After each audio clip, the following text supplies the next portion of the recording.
In the heart of a quiet countryside, surrounded by fields of golden wheat and whispering winds, lived a humble family. Rahim, a kind-hearted farmer, his gentle wife Rano, and their curious little daughter, Mina, shared a small mud house with cracked walls but warm hearts. Life wasn't always easy for them, but they made do with what they had. Every morning, Rano would sweep the front yard, light an oil lamp at the tiny shrine under the banyan tree, and offer a bowl of fruit to the gods. Mina, wide-eyed and barefoot, would run around chasing butterflies, while Rahim would head off to work in the fields with his worn-out plow and tired oxen. In the same village, deep within the trees, lived a dazzling emerald green bird. But this was no ordinary bird, it was a parrot named Mithi. Mithi was no less than a miracle. Wherever she went, prosperity followed. People whispered stories about her in hushed voices. If the blessing bird visits your home, fortune will smile upon you. But no one had seen her up close, until one fateful day. That morning, Rano placed 3 guavas in a clay bowl outside the kitchen window. "These are for the gods," she whispered, folding her hands in prayer. Mina, ever playful, danced around her, singing a silly rhyme.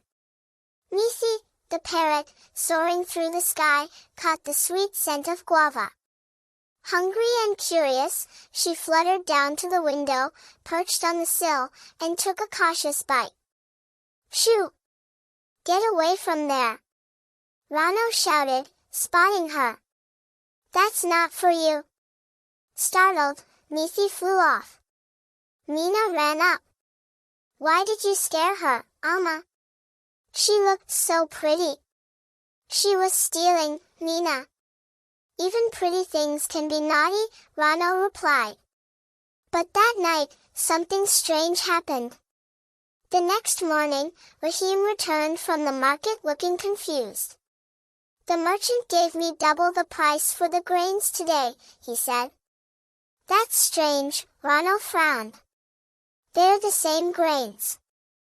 And, someone left a sack of rice at our door. No name, no note."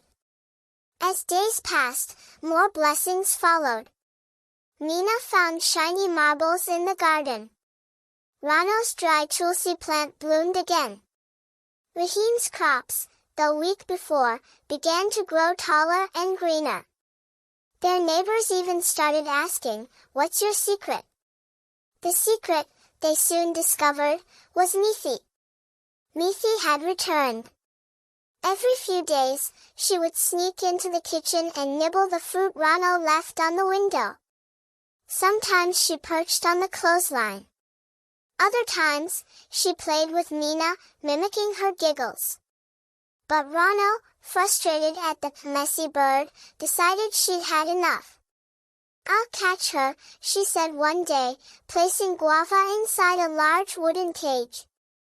As soon as Mithi flew in to eat, the door slammed shut. "Gotcha!"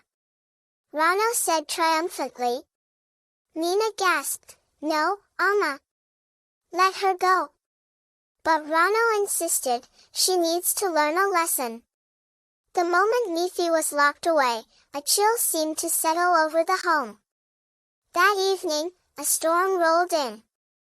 The roof leaked. The oil lamp cracked. Rahim returned home with bad news. "The merchant says he won't buy our grains anymore. Says they're cursed." Over the next few days, things worsened. Rano's hands blistered while cooking. Mina fell ill with a sudden fever. Rahim's plow broke in the middle of the field. In the chaos, they forgot about Mithi, still locked in the cage, feathers dulled and eyes tired. She didn't sing anymore. One night, Rano sat beside Mina's bed, watching her shiver. Tears filled her eyes. Rahim quietly entered the room. "I've been thinking," he said. "All this started when we trapped that bird." Rano nodded slowly. "I was angry. I didn't realize, maybe she was a gift. Together, they walked to the cage. I'm sorry, Ronald whispered, opening the door gently.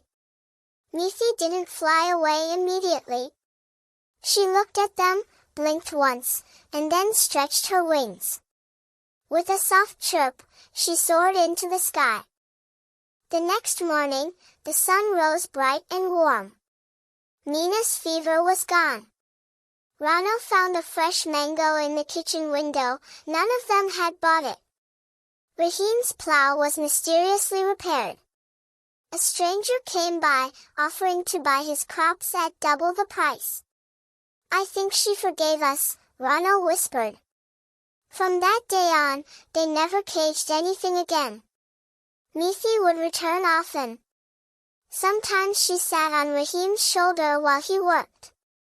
Sometimes she danced with Nina in the yard. Ronald always left a piece of fruit on the window for her. And the blessings? They stayed. Years passed. Nina grew older and started helping her father on the farm. One day, a traveler named Dev passed through the village. He was a quiet man with tired eyes, searching for a place to rest. Raheem welcomed him in.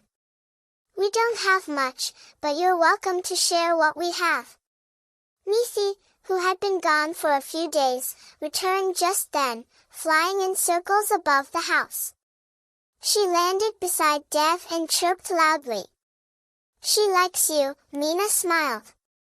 Dev's eyes filled with tears. That bird, she saved my village once, years ago. I lost everything when she left. She doesn't just bring blessings, Raheem said gently.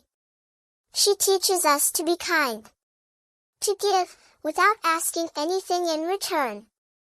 The village soon came to know the story of Mithi, not just as a magical bird, but as a blessing with wings.